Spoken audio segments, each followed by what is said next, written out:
లక్ష్మీదేవి భూలోకమునకు చేరుక అది చూసిన శ్రీ మహాలక్ష్మి అతి కోపంబుగా చింతించి వైకుంఠమును వీడి వెంటనే భూలోకంబుకు అరుదెంచే.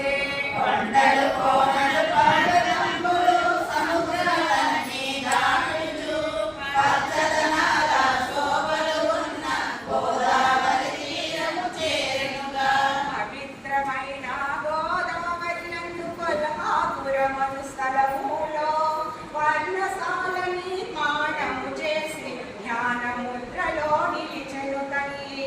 లక్ష్మీదేవిని వెతుకుచు నారాయణుడు శేషాద్రి చేరుక లక్ష్మీదేవి వైకుంఠము కడలు తల్లి కడుగిడలి రమాదేవిని తలచు స్వామి పరిపరిడములు శోకించే.